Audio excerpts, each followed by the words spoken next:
전국적인 영상 가동률은 아직 여력이 있습니다만 수도권만 놓고 보면 하루하루 버텨내기가 벅찬 수준입니다.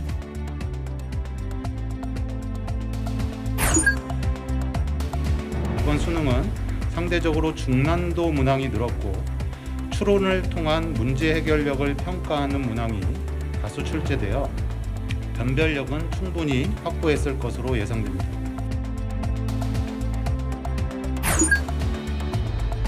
오히려 신속하게 지원해야 된다는 이 대의가 전국민 재난지원금 때문에 훼손될 수도 있겠다는 우려가 됐습니다.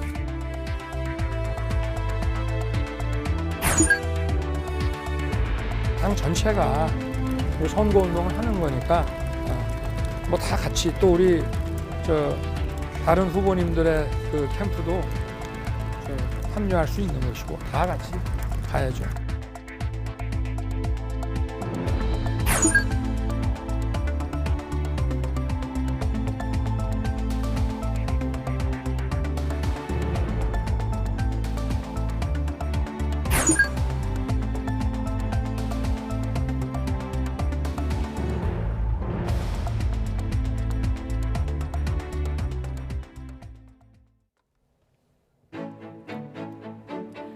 여러분 안녕하십니까? 더불어민주당 이재명 후보가 오늘은 지지율 정체 국면을 돌파하기 위해서 반전 카드들을 던졌습니다. 또 국민의힘 윤석열 후보는 다 같이 입장을 고수하면서 선대위 구성이 지체되고 있습니다. 나이트 포커스에서 진단하도록 하겠습니다. 이 코로나 속에 치러진 두 번째 수능이 끝났습니다. 난이도 분석과 함께 입시 전략에 대한 전문가 의견도 들어보겠습니다. 네, 그럼 뉴스나이트 오늘은 수능이 끝난 밤거리 분위기를 중계차 연결해서 먼저 알아보도록 하겠습니다. 많은 수험생이 해방감을 만끽하고 있겠지만 여전히 대학 입학 전형들이 남은 데다 코로나19 상황도 걱정을 안 할 수가 없는데요. 홍대 앞에 중계차가 나가 있습니다. 김철희 기자. 네, 서울 홍대 거리에 나와 있습니다. 네, 단계적 일상 회복 속에 치러진 수능이기도 하죠. 아무래도 지난해와는 좀 다를 것 같은데 직접 나가보니까 어떠십니까? 네, 제가 이른 오후부터 이곳 홍대 앞 거리에 나와 있었는데요. 평일 오후이지만 사람들이 많이 몰렸습니다. 특히 앳된 얼굴의 학생들이나 수능을 마친 수험생들의 모습도 쉽게 찾아볼 수 있었는데요. 지난해 거리두기 단계 격상으로 발길이 뚝 끊겼던 모습과는 대조적이었습니다. 특히 홍대에 있는 식당과 술집에도 수험생들과 직장인들이 몰리면서 붐비고 있는데요. 상인들에게 물어보니 가장 나빴던 시기와 비교하면 매출이 2배 정도 늘었다고 말했습니다. 또 근처 대형 패션몰과 영화관, 식당과 백화점 등도 잇따라 수능을 마친 학생들을 위한 할인 행사를 열고 있습니다. 이처럼 일상 회복 뒤 처음 맞는 수능 풍경은 코로나 이전과 많이 닮아 있었는데요. 아직은 조심스러운 분위기도 남아 있습니다. 단계적 일상 회복이 시작되기는 했지만 매일 3,000명 안팎의 확진자가 나오고 있기 때문입니다. 또 수능은 끝났지만 이후 논술 등 수시 전형 일정이 남아있는 상황이라 마냥 마음 놓고 놀 수만은 없죠. 정부와 지자체들도 기본 방역수칙 준수를 당부하고 나서고 있는데요. 서울시는 수능 이후 모임이 증가할 것에 대비해 지난 11일부터 오는 30일까지 외식업소에 대한 특별 방역 점검을 실시하고 있습니다. 서울시와 자치구 합동으로 주요 번화가와 44개 대학교 주변 음식점을 대상으로 사적 모임 기준과 테이블 거리 유지 등 방역수칙을 집중 점검합니다.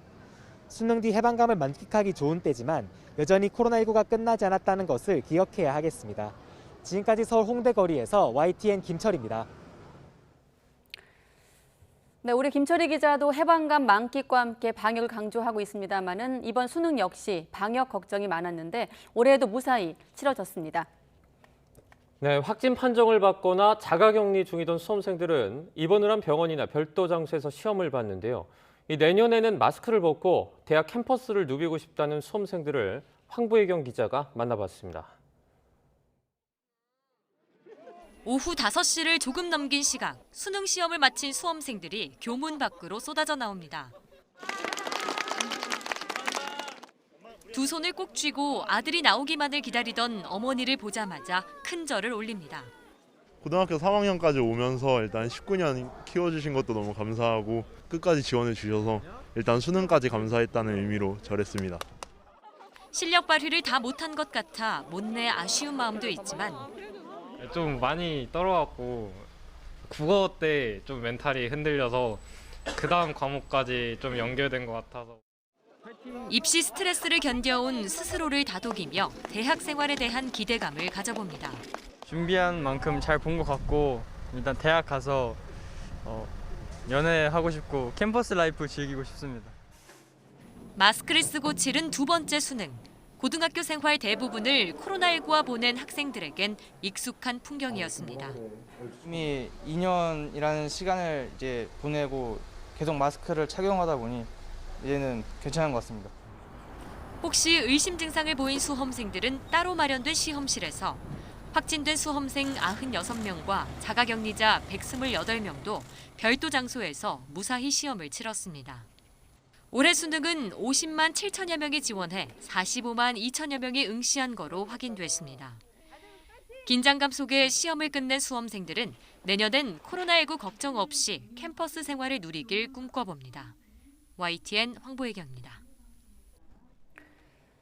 네, 그리고 올해 수능 역시 깜빡 지각을 한 수험생들을 위한 경찰과 자원봉사자들의 이송 작전이 펼쳐졌습니다.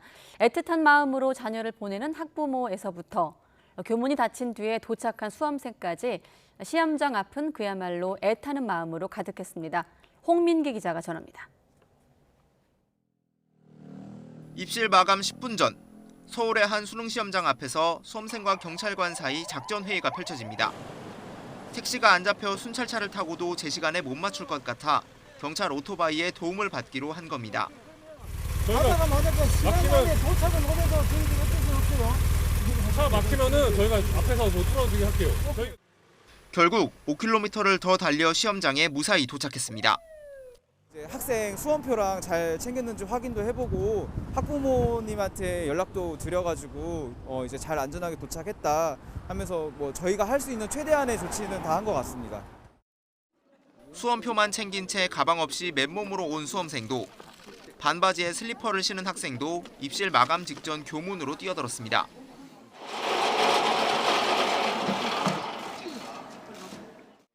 교문이 닫힌 뒤 한 수험생이 도착하자 주변 학부모들까지 나서서 애타게 학교 관계자를 부릅니다.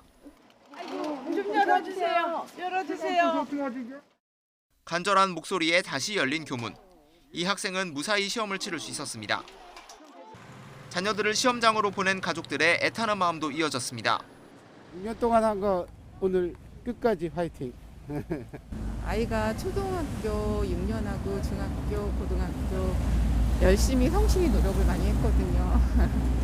그래서 후회 없이 우리 진현이 떨지 말고 그냥 하던 대로 늘 하던 대로 화이팅 해줬으면 좋겠다. 화이팅! 코로나 때문에 더욱 힘들었을 수험생들. 그 노력을 헛되이 하지 않기 위해 모두가 간절한 마음으로 하나 됐던 수능일이었습니다. YTN 홍민기입니다. 네, 그렇다면 문제의 수준은 어땠을까요? 물론 문과와 이과가 통합한 뒤에 첫 수능이기 때문에 지난해와 직접 비교하기는 어렵습니다. 다만 수험생과 입시 관계자들의 말로 가늠을 해보면 수학과 영어는 작년보다 좀 어려웠지만 국어는 비슷했던 것으로 보입니다. 개온희 기자입니다. 문이과 통합 후 치러진 첫 수능.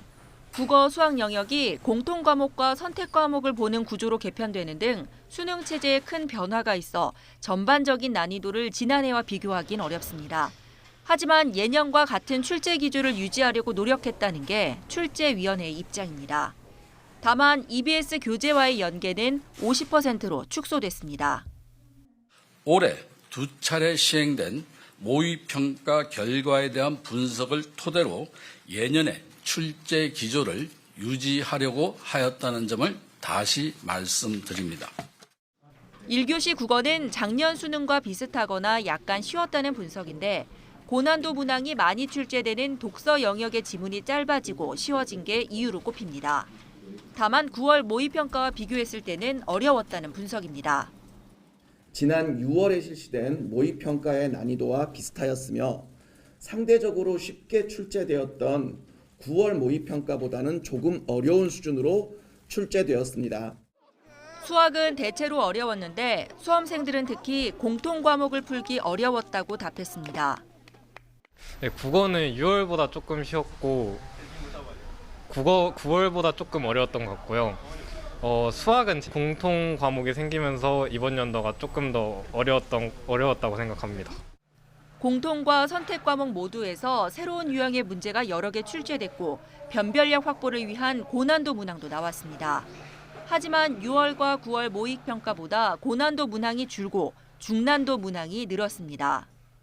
이번 수능은 상대적으로 중난도 문항이 늘었고 추론을 통한 문제 해결력을 평가하는 문항이 다수 출제되어 변별력은 충분히 확보했을 것으로 예상됩니다.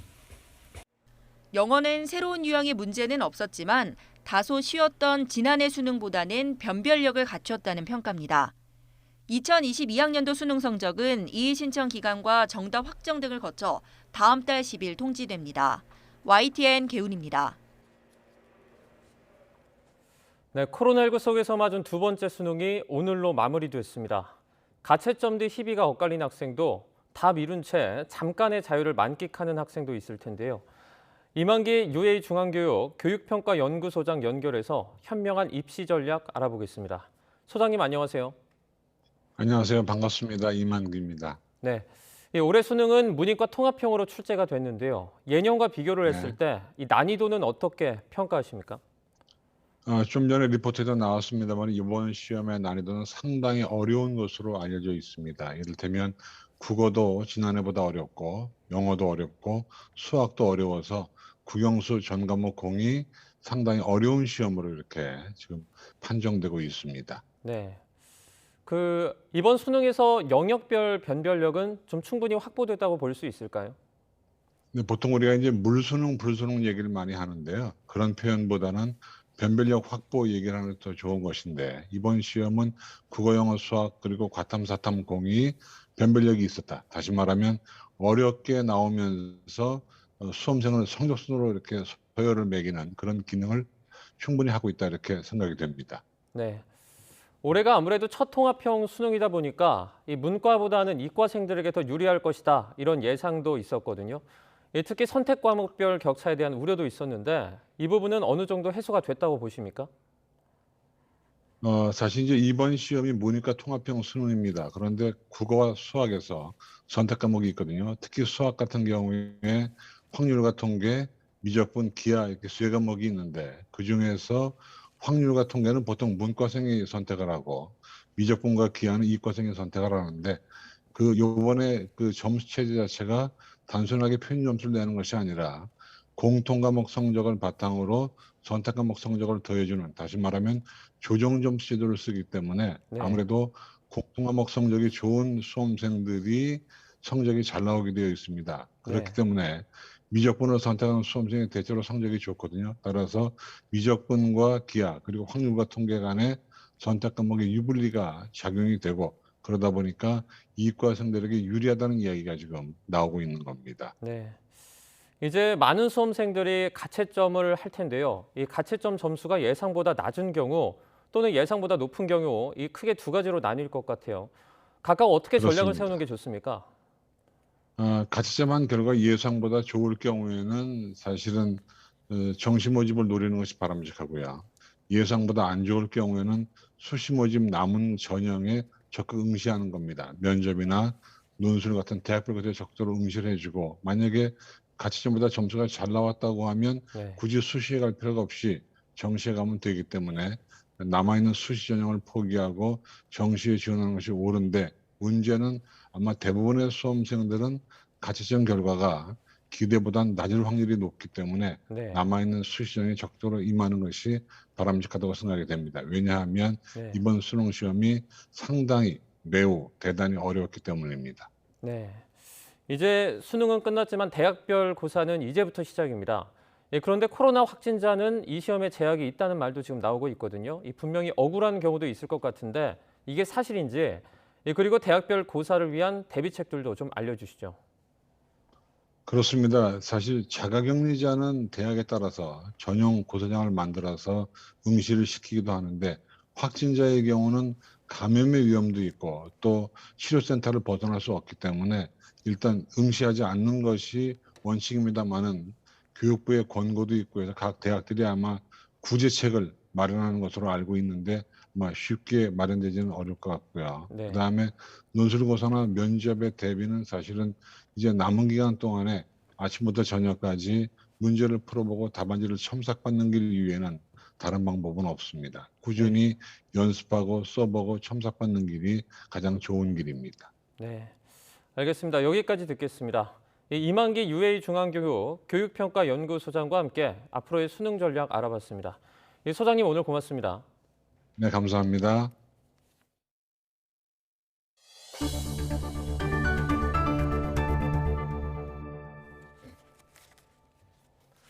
코로나19 상황은 갈수록 확산 규모가 커지고 있습니다. 신규 확진자가 3,300명에 육박하며 역대 최다인데 내일 발표될 수치도 비슷할 전망입니다.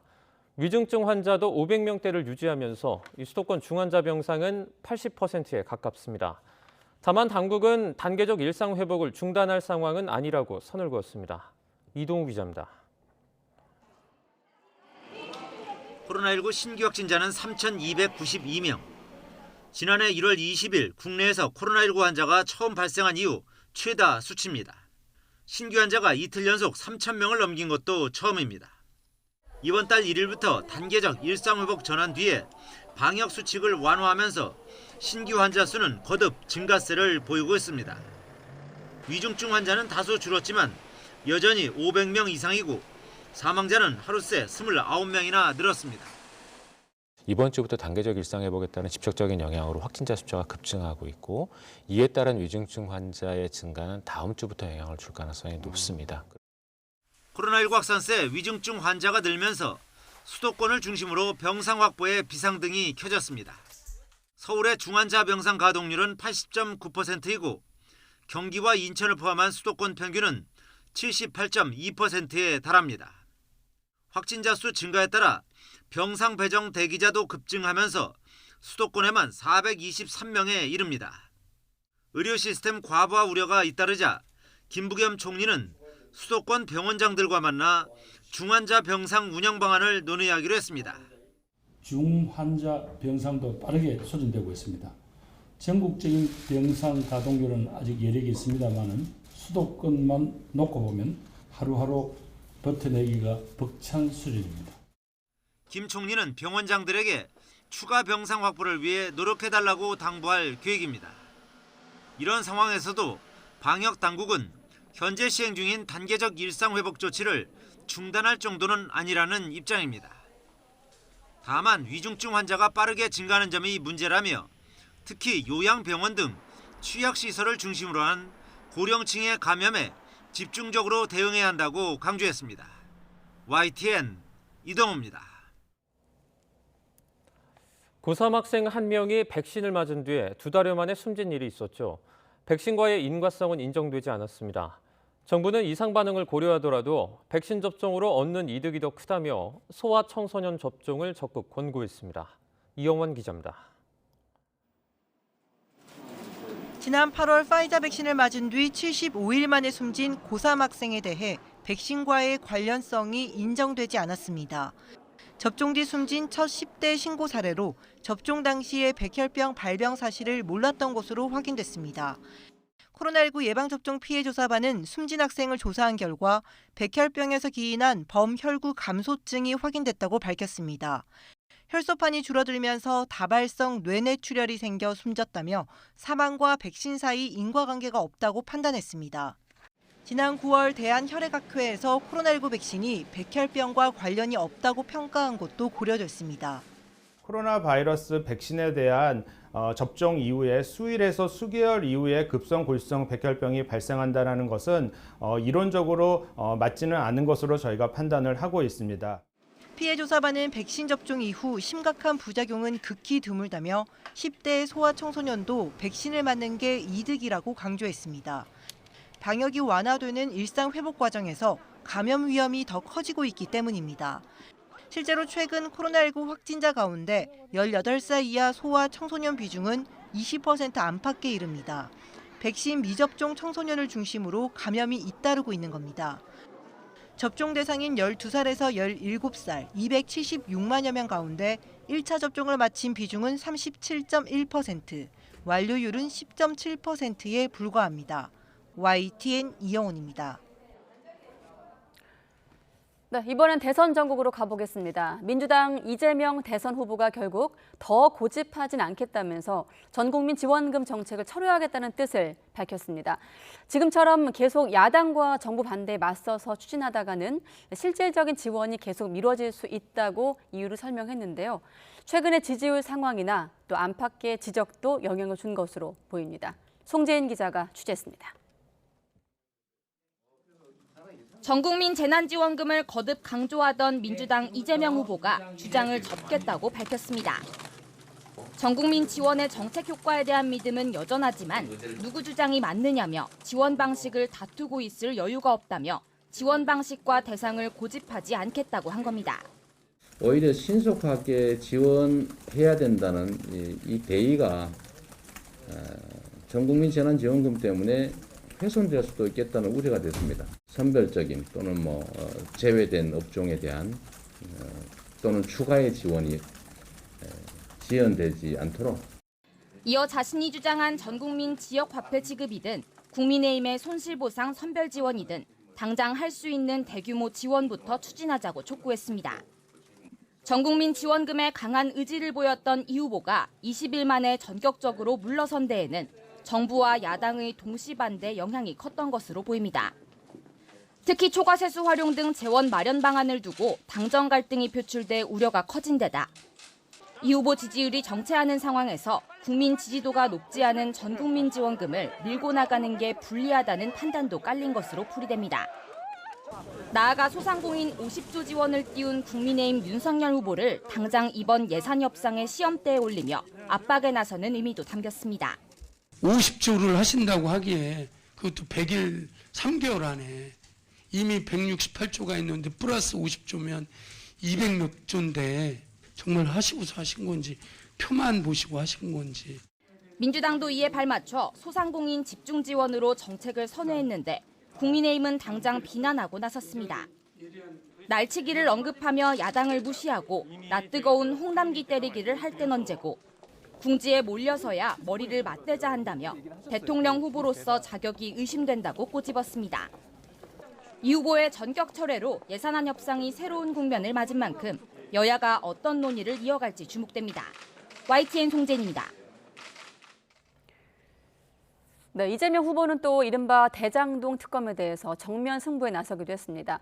여러 의혹에 대해 조건 없이 아무 때나 특검을 하자면서 윤 후보에게 피하지 말라고 한 겁니다. 여기에 대해서 윤석열 후보 당연히 해야 한다면서도 수사 대상을 넓혀 물타기 하려는 건 안 된다고 받아치기도 했습니다. 김태민 기자가 보도합니다.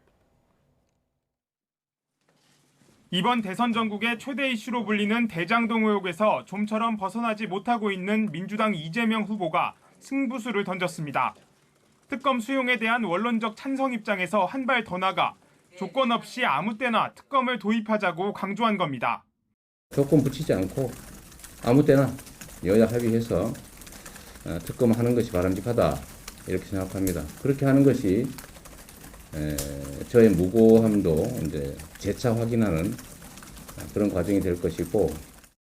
최근 곽상도 전 의원 등 야권으로 수사가 확대되는 가운데 검찰의 중간 수사 결과 발표가 임박해오면서 수세에서 공세로 국면 전환을 시도한 것으로 보입니다. 민주당도 여기에 발맞춰 국민의힘 윤석열 후보의 부실 수사 의혹까지 특검으로 낱낱이 밝히자고 지원 사격했습니다. 동시에 윤 후보의 부인 김건희 씨의 주가 조작 의혹에 대한 엄정한 수사를 촉구하며 압박했습니다. 도이치모터스 주가 조작 사건도 권오수 회장과 핵심 인물들을 모두 구속시켰고 이제 김건희 씨만 남았습니다. 남편이 윤석열 후보라고 해서 유윤무죄, 무윤유죄가 돼서는 안 됩니다. 이에 대해 국민의힘 윤석열 후보는 국민 대다수의 뜻에 따라 대장동 특검은 당연히 해야 하는 것이라고 잘라 말했습니다. 그러면서 여당이 수사 대상을 넓혀 물귀신 작전을 쓰려 한다면 특검이 제대로 돌아가지 않을 것이라고 꼬집었습니다. 뭐 쌍으로 가겠다면 가져가라 이 말이죠. 특검도 그 어떤 수사 대상을 집중해놔야 수사가 되는 것인데 뭐 몇 개씩 갖다가 집어넣어가지고 물타기를 한다 그러면 그거는 특검이 아닙니다. 말장난이지. 부인 김건희 씨의 주가 조작 의혹에 대해선 거래 내역에 문제가 없다는 게 이미 밝혀졌다며 적극적으로 반박했습니다. 조건 없는 특검 카드를 꺼내든 이재명 후보는 윤석열 후보를 향해 잘못한 게 없다면 피할 이유가 없다고 몰아붙였습니다. 이에 윤 후보 역시 특검 안 받고 선거할 수 있겠느냐며 강하게 맞받아친 만큼 특검 논의가 진전될수록 두 후보 간 공방은 더욱 치열해질 것으로 보입니다. YTN 김태민입니다. 네, 양당 모두 한편으론 대선을 향한 내부 체제 마련의 고심과 진통을 이어가고 있습니다. 선대위 쇄신론을 마주한 민주당은 우선 이른바 친문 성향의 열린민주당과 올해 안에 통합하기로 합의를 하며 여권 지지층 결집에 나서고 있습니다. 먼저 민주당 상황 권민석 기자가 보도합니다. 안팎의 거센 혁신 요구에 직면한 더불어민주당이 국면 전환에 나섰습니다. 친문 성향이 강한 열린민주당과 당대당 통합을 추진하기로 합의한 겁니다. 민주당은 우상호 의원이, 열린민주당은 정봉주 전 의원이 실무 협상을 총괄해 당명 변경까지 포함해 올해 안에 통합 논의를 마무리할 방침입니다. 송영길 더불어민주당 대표와 최강욱 열린민주당 대표는 당대당 통합에 대한 의견을 나누고 통합을 추진하기로 합의했습니다. 이재명 후보의 지지율 정체로 위기감이 커지는 데 따른 첫 쇄신 움직임으로 여권 통합을 통해 핵심 지지층부터 결집하겠다는 의도입니다. 다만 강성 친문 지지층이 기반인 열린민주당과 통합이 중도 확장엔 걸림돌이 될 수 있다는 일각의 우려는 극복해야 할 지점입니다. 지지층 통합이 먼저 선결돼야 외연을 확장할 수 있는 기반이 마련된다는 점에서 모든 선거에서는 항상 전통적 지지층을 총결집시키는 일을 먼저 하고, 민주당뿐 아니라 이 후보도 이해찬 전 대표와 회동해 조언을 구하는 등 탈출구 마련에 부심하고 있습니다. 혁신을 요구하는 초선 의원 모임에 참석해서도 민주당이 부족했다며 거듭 국민께 사과했습니다. 지금 이 자리에서도 그 기대에 미치지 못했음을 충분한 성과를 우리 더불어민주당이 기대한 만큼 못 냈음을 다시 한번 또 사과드립니다. 문재인 대통령 복심인 양정철 전 민주연구원장에 이어 친문 핵심인 윤건영 의원도 절박함을 가져야 한다고 비판하는 등 당 쇄신을 요구하는 목소리도 이어졌습니다. 현재가 대단히 심각한 상황이고 저는 선거를 하다 보면 여러 차례 고비가 있습니다. 이거는 여야 공이 마찬가지라고 생각하는데요. 우리 민주당이 맞닥뜨린 첫 번째 큰 고비다라는 데 대해서 인식을 같이 합니다. 또 초선 의원들의 혁신 요구에도 별다른 변화가 없다면서 이탄희 의원이 선거대책위원회 직책을 반납하는 등 매머드 선대위 체제의 비효율을 둘러싼 내부 격론이 당분간 이어질 전망입니다. YTN 권민석입니다. 네, 국민의힘은 선대위 구성을 매듭짓기가 여전히 어려워 보이는 상황입니다. 윤석열 후보는 김종인 전 위원장의 비판에도 불구하고 선거는 다 같이 해야 한다면서 이른바 반문 통합 선대위를 거듭 강조했습니다. 그러나 김 전 위원장을 설득하지 못한다면 선대위 구성이 더 늦어질 수 있다는 전망도 나오고 있습니다. 이번엔 김승환 기자가 보도합니다. 국민의힘 선거대책위원회 출범이 다음 주 중반으로 미뤄졌습니다. 윤석열 후보는 권성동 사무총장부터 임명하고는 조금만 더 기다려달라며 다 같이를 강조했습니다. 당 전체가 선거운동을 하는 거니까 뭐 다 같이 또 우리 다른 후보님들의 그 캠프도 합류할 수 있는 것이고 다 같이 가야죠. 원톱 총괄선대위원장으로 거론되는 김종인 전 위원장이 윤 후보와의 회동 자체를 부인할 정도로 불만을 드러냈음에도 윤 후보 만나셨거나 만나세요? 여기는 보다시피 내가 여기 방에 혼자 있었는데 누굴 만나요? 그 선대위 합의안 전부 다 전면 재검토하신 거 맞으세요? 뭘 재검토를 해? 선대위 합의안. 나는 아직 보지도 못했어요. 아무것도. 윤석열 후보가 반문재인 세력을 모아 통합선대위를 꾸리겠다는 뜻을 굽히지 않은 것으로 풀이됩니다. 진작에 탈당했다고는 하지만 한때 민주당을 이끌었던 김한길 전 대표와도 저녁 회동을 가졌습니다. 화합혁신위원회 위원장을 맡아달라는 제안에 김한길 전 대표도 고심하는 것으로 전해졌습니다.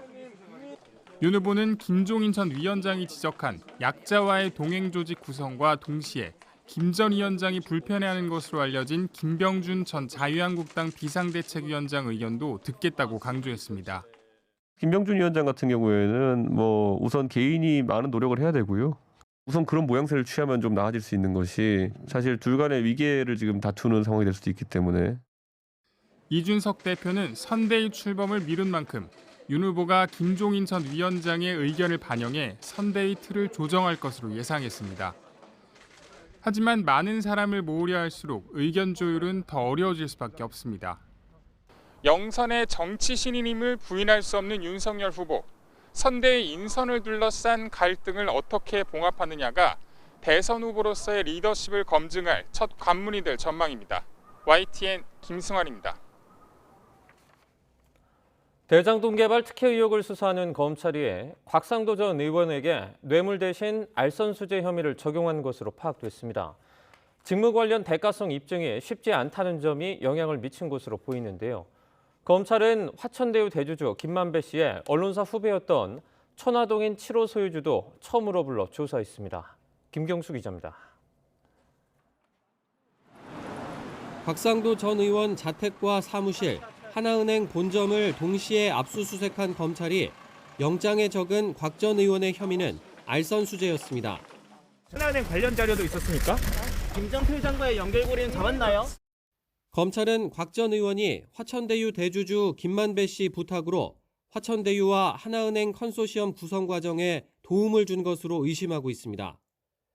곽 전 의원이 하나금융지주 김정태 회장에게 영향력을 행사해 컨소시엄 무산 위기를 막았다는 겁니다. 검찰은 그 대가로 곽 전 의원 아들이 화천대유를 퇴직하며 50억 원을 받았다고 보고 있습니다. 특정 경제범죄 가중처벌법상 알선수재죄는 금융기관 임직원의 직무와 관련된 알선을 해주고 금품 등 이익을 얻은 사람을 처벌하도록 정하고 있습니다. 검찰은 애초 곽 전 의원에게 뇌물죄 적용을 검토했다가 알선수재 혐의로 방향을 바꾼 것으로 알려졌습니다. 대장동 사업자 선정 무렵 곽 전 의원이 대한법률구조공단 이사장이었던 만큼 직무 관련 대가성 입증이 까다로울 수 있다는 분석이 작용한 것으로 보입니다. 김정태 회장과 곽 전 의원 모두 의혹을 부인하고 있는 가운데 검찰은 압수물 분석을 마치는 대로 곽 전 의원을 직접 불러 사실 확인에 나설 방침입니다. 김만배, 남욱 두 명의 구속기한 만료를 목전에 두고 주요 인물에 대한 검찰 소환 조사도 속도를 내고 있습니다. 성남도시개발공사 인사업무 관계자들을 불러 조사한 데 이어 기자 출신 천화동인 7호 소유주 배모 씨도 처음 검찰 조사를 받았습니다. 김만배 씨의 후배인 배 씨는 김 씨를 남욱 변호사와 정영학 회계사에게 소개했고 대장동 사업에는 1,000만 원을 출자해 배당금 120억 원을 받은 것으로 알려진 인물입니다. 검찰이 김 씨와 남 변호사 기소 전 배임 혐의 등을 다지고 있는 것으로 보이는데 또 다른 핵심 인물 유한기 전 성남도시개발공사 본부장에 대한 강제 수사는 제동이 걸렸습니다. 당시 공사의 2인자로 불리던 유 전 본부장은 대장동 민간사업자 선정과 황무성 초대 도시개발공사 사장 사퇴 과정에 관여한 인물로 뇌물 의혹도 불거졌지만 법원은 혐의가 충분히 소명되지 않았다며 압수수색 영장을 기각한 것으로 전해졌습니다. YTN 김경수입니다. 네, 조금 전에 들어온 속보입니다. 이 프로야구 막내 구단인 KT 위즈가 창단 8년 만에 처음으로 한국 시리즈를 재패했다는 소식이 들어왔습니다. 이 KT는 오늘 서울 고척 스카이돔에서 2021 신한은행 서울 KBO 포스트 시즌 한국 시리즈 4차전에서 두산 베어스를 8대4로 물리쳤습니다. 이 시리즈 전적 4승 무패를 거둔 KT는 2013년 창단 이후 8년, 2015년 1군 무대 진입 후 7시즌 만에 최초로 정규리그 한국 시리즈 통합 우승을 일구고 2021년 KBO 리그 챔피언이 됐습니다. 한 아파트에서 층간소음으로 불만을 품은 남성이 흉기를 들고 남의 집에 침입했습니다. 당시 집안에는 위험할 수 있다는 신고를 받고 출동한 경찰관도 있었는데요. 그리고 실제로 흉기 난동이 이어졌는데 경찰과는 제압하지 않고 사실상 도망쳐버렸습니다.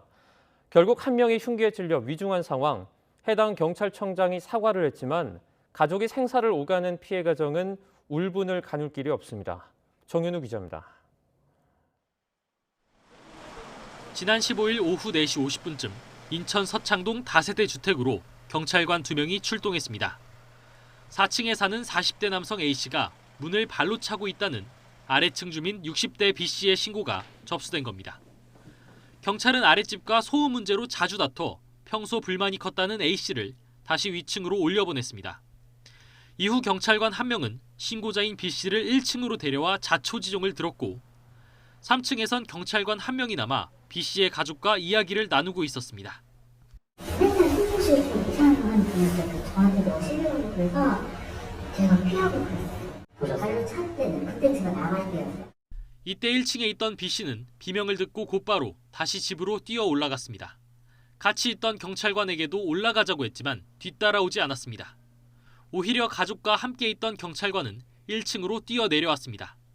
결국 혼자 3층으로 뛰어간 B씨가 목격한 건 쓰러져 있는 부인, 그리고 딸에게 흉기를 휘두르는 윗집 남자 A씨의 모습이었습니다. 건물 1층에서 출동한 경찰과 이야기를 나누고 있었던 60대 B씨는 직접 자신이 3층까지 올라가서 흉기를 든 피의자를 제압해야 했습니다. 가족과 함께 있던 경찰관이 제 역할을 했더라면 부인과 딸이 무사하지 않았을까 분통이 터집니다. 소리 지르면서 놀래가지고 그러고 하는 거예요. 아버니까 계속 경찰을 짝짝하게 내가 했죠. 나는 뭐. 그 시간이 얼마나 좋지. 나중에 힘이 없어갖고 내가. 1층에 있던 경찰은 출입문이 닫혀서 못 따라갔다고 3층에 있던 경찰은 지원을 요청하기 위해 1층으로 내려간 것이라고 해명했습니다. 송민원 인천경찰청장은 직접 경찰 대응이 잘못됐다고 사과하고 철저한 감찰을 약속했습니다. 하지만 부인이 흉기에 찔려 생사의 경계를 넘나들고 있는 상황에서 피해자는 사과를 받아들이기 힘듭니다. 내가 너무 손상해가지고 상처받고 부패 안 돼가지고 이렇게 보여주는데 여기가 반이 허용이 그게 이제 죽은 거네. 친구 인간이 거의 90% 넘으니까 뭐 생각하고 계셔야지 마음 준비를 해야지. 시민을 지켜야 할 경찰이 오히려 범죄자 앞에 무방비 상태로 시민을 남겨두고 도망치면서 공권력에 대한 신뢰는 크게 금이 가고 있습니다. YTN 정윤호입니다. 노동 현장에서 가장 한 명이 또 쓰러졌습니다. 충남의 한 폐기물 처리 업체에서 컨베이어 벨트 작동을 준비하는 과정에 60대 노동자가 설비에 몸이 끼어 숨졌습니다. 혼자 설비를 점검하다 사고가 났는데 이번에도 누군가 옆에 있었다면 충분히 막을 수 있는 인명사고였습니다. 이상곤 기자입니다. 건설 폐기물에서 돌과 흙 등을 골라내 대파는 충남 공주의 폐기물 처리업체입니다. 이곳에서 지난 17일 오전 8시쯤 60대 노동자 A씨가 숨진 채 발견됐습니다.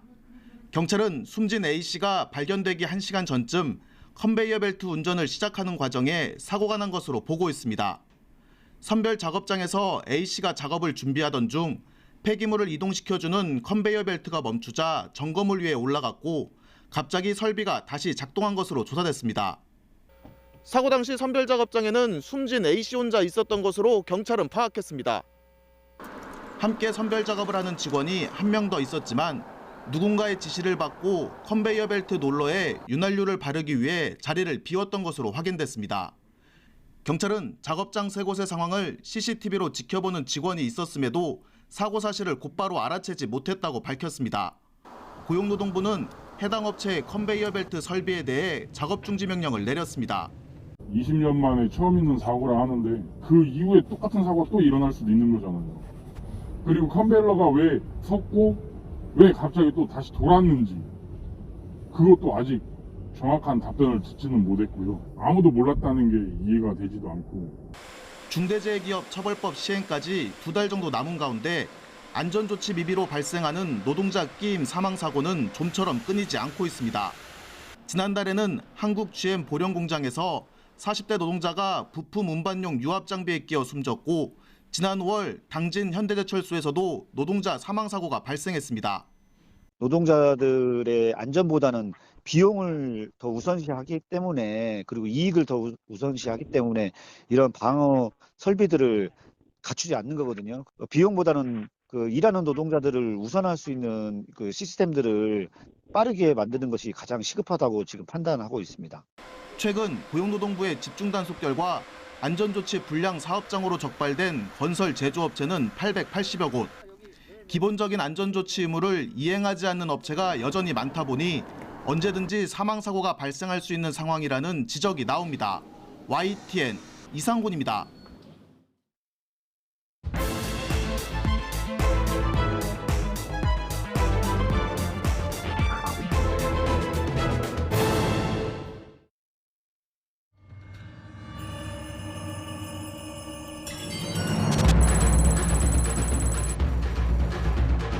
조건 붙이지 않고 아무 때나 연락하기 위해서 조건하는 것이 바람직하다 이렇게 생각합니다. 그의 무고함도 재차 확인하는 그런 과정이 될 것이고 이제 김건희 씨만 남았습니다. 남편이 윤석열 후보라고 해서 유윤무죄, 무윤유죄가 돼서는 안 됩니다. 특검도 수사 대상을 집중해놔야 수사가 되는 것인데 몇 개씩 갖다가 집어넣어가지고 물타기를 한다 그러면 그거는 특검이 아닙니다. 도이치모터스 그 주식 그 2010년도 거래한 거 일부 그게 뭐 여러분들 그 내역 보셨겠지만 그게 뭐 시세 조정에 뭐가 있습니까?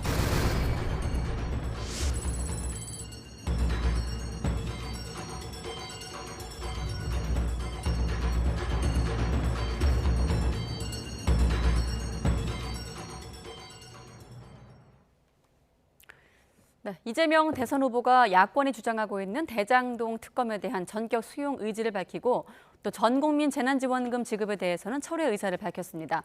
윤석열 후보는 공개 일정을 최소화하고 선대위 구성에 집중하고 있습니다. 나이트 포커스 오늘은 김관호 계명대 교수, 김수민 시사평론가 두 분 나오셨습니다. 네, 안녕하십니까? 네, 이재명 후보 입장에서 오늘 여러 가지 승부수, 반전 카드를 던진 그런 하루였는데 먼저 대장동 이슈와 관련해선 털고 가자 이런 입장 아니겠습니까? 그렇죠.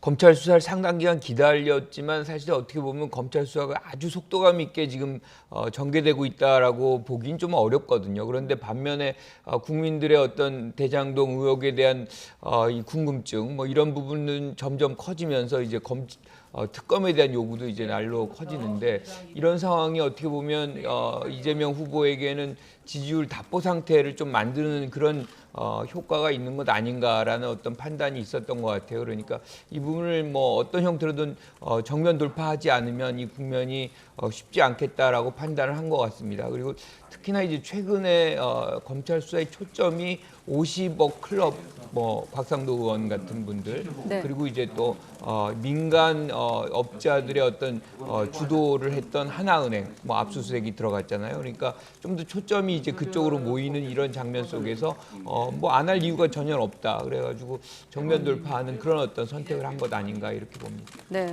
특검 수용에 대한 어떤 원론적인 찬성 입장에서 한 발 더 나아가서 조건 없이 아무 때나 특검하자 이렇게 강조한 건데 이 후보 발언 듣고 나서 또 평론가님 얘기 듣도록 하겠습니다. 윤석열 후보께서 조건을 붙이는 게 저는 이해가 안 됩니다. 본인이 잘못한 게 없으면 피할 이유가 없죠. 잘못을 인정한다면 빼야 되겠지만 본인이 잘못한 게 없다면 조금 빼고 하자 이런 주장은 하지 않으실 걸로 생각합니다. 네, 윤석열 후보를 향해서도 잘못한 게 없다면 피할 이유가 없다면서 좀 선제적으로 압박한 측면도 있고요. 어떻게 보셨습니까?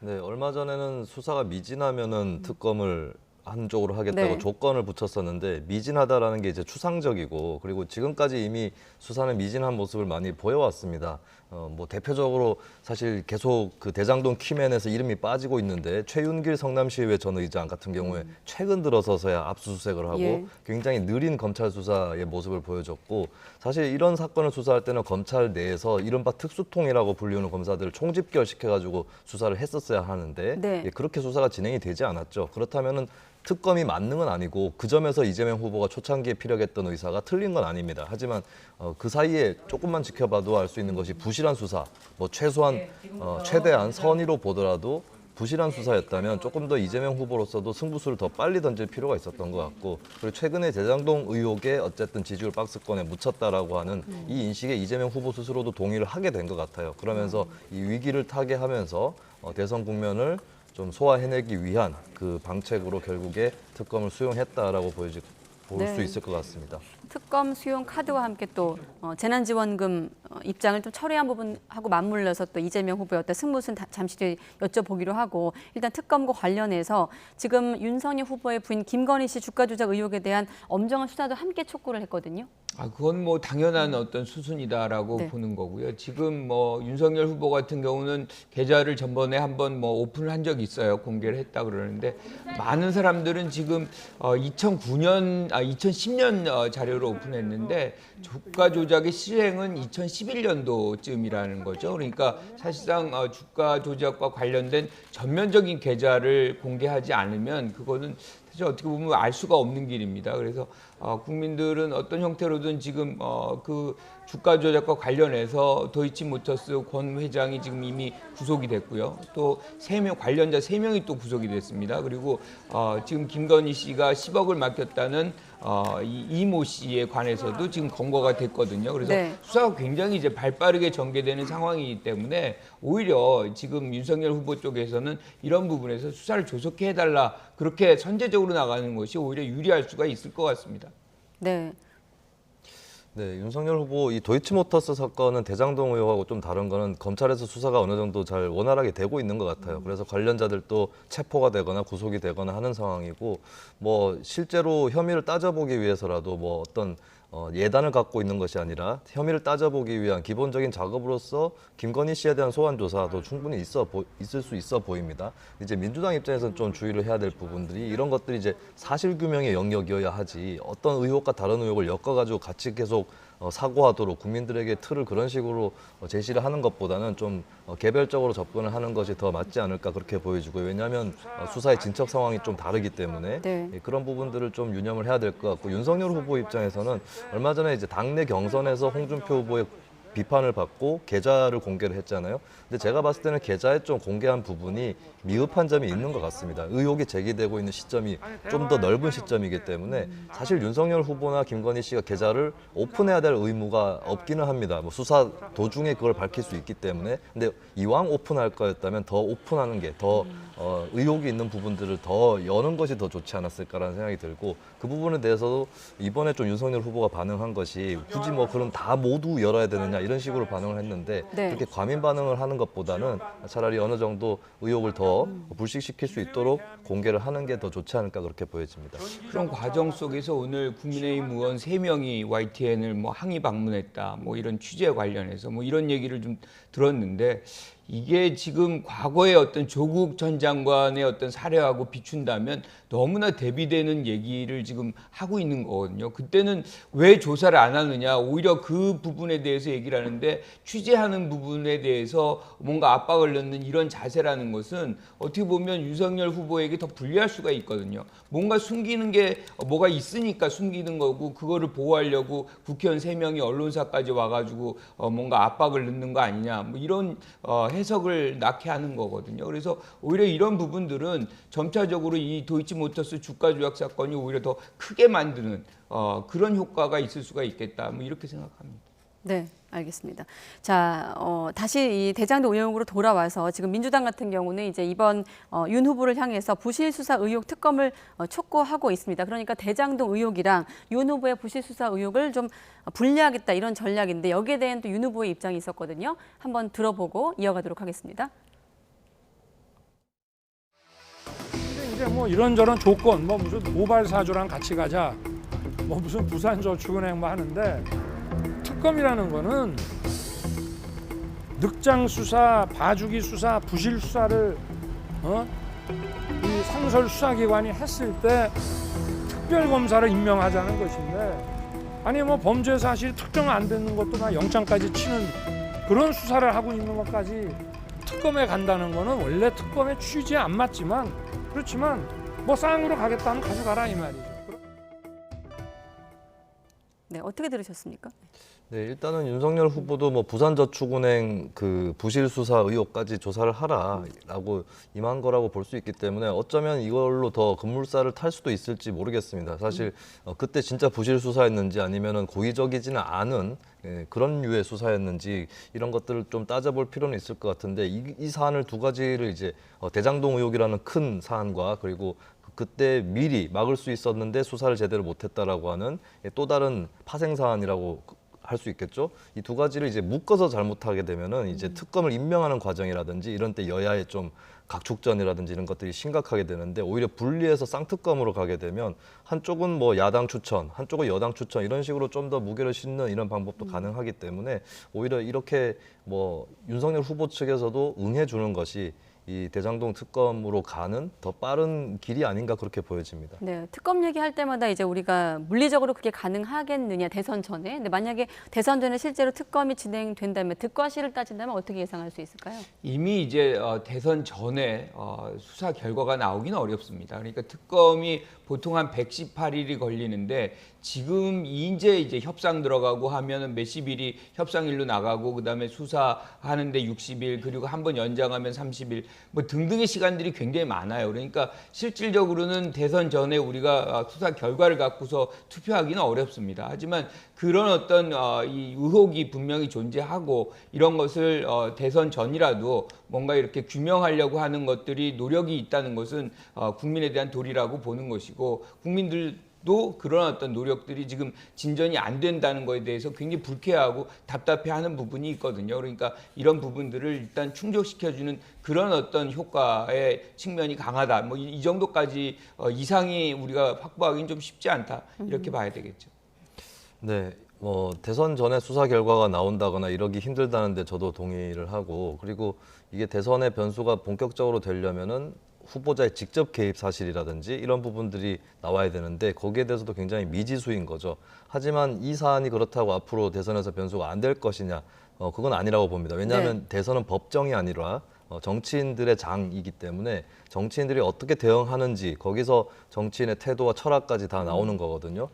사실 지금까지 이재명 후보 같은 경우 대장동 의혹을 맞닥뜨려서 지지율이 박스권에 갇힌 이유도 이재명 후보가 무슨 배임이라든지 이런 거에서 결정적인 뭐 개입 증거가 나왔다거나 이런 것이 아니라 본인이 계속해서 국민의힘 게이트다, 남의 탓이다라고 하는 그 프레임으로 계속 승부를 해왔던 부분이 있고 사업상의 실패라든지 이런 것들을 한편으로는 뭐 국가의 어떤 제도를 바꿔가지고 이익 환수를 하겠다고 하면서도 그때는 어쩔 수 없었다라는 말로 일관했던 점들 이런 것들이 국민들에게 신뢰를 못 줬던 거거든요. 그렇기 때문에 수사 결과가 나오기 전에 뭐 윤석열 후보도 고발사주 의혹이랑 마찬가지겠지만 국민들에게 신뢰를 주는 그런 설명 그리고 대응 이런 것들을 보여주지 않으면 지지율에도 계속해서 손상이 끼칠 것이다 이렇게 전망을 합니다. 네.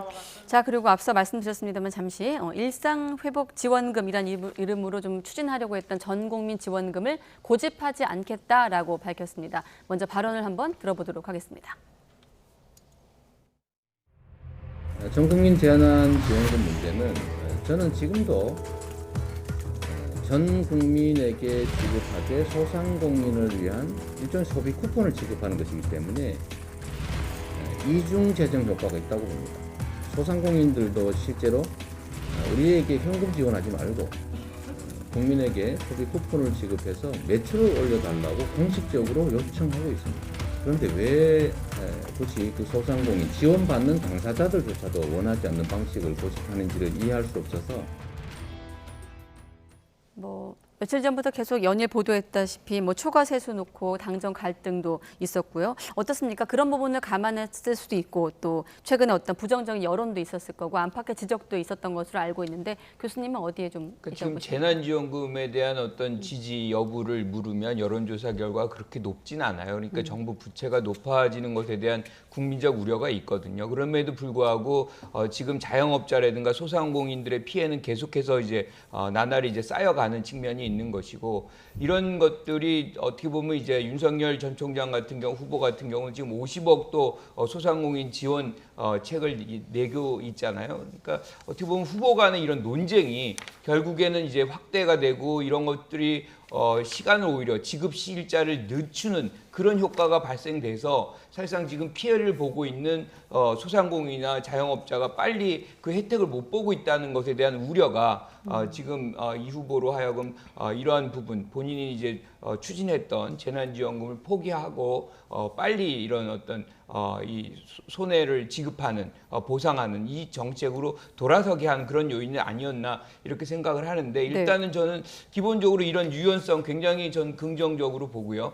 지금이 무엇이 시급한 것인지라고 하는 것에 대해서 인식을 하고 있다는 것도 굉장히 긍정적으로 보고 있습니다. 네, 국민의힘 같은 경우는 늦었지만 고집을 꺾고 다행이다 이런 입장을 내놓기도 했는데 이재명 후보 입장에서는 또 이런 측면으로 보기도 하거든요. 이번 예산 협상 시험대 위에다 윤석열 후보를 좀 올리면서 좀 압박에 나선 것 아니냐라는 배경 설명도 해석도 있는데 어떻게 보십니까? 그거는 이제 윤석열 후보가 소상공인에 대한 지원 위주로 그것도 이재명 후보가 제시했던 예산보다 훨씬 많은 50조를 제시를 했고 네. 사실 윤석열 후보나 국민의힘 쪽도 그동안에 이런 재난지원금에 대해서 국민 전 지급이든 간에 선별이든 간에 할 때마다 이거 뭐 국가 빚을 져가면서 해야 되느냐 얘기를 했었기 때문에 네. 거기에 대한 설명 책임은 야당도 져야 된다라는 건 분명합니다. 근데 시험 때 올리는 승부수를 하려면 본인의 레이스가 좀 반듯하게 펼쳐져 있었어야 되는 건데 이게 문제가 이제 이재명 후보가 전 국민 재난지원금을 지급해야 되는 이유를 제대로 설명하지 않았고 접는 과정도 납득이 가게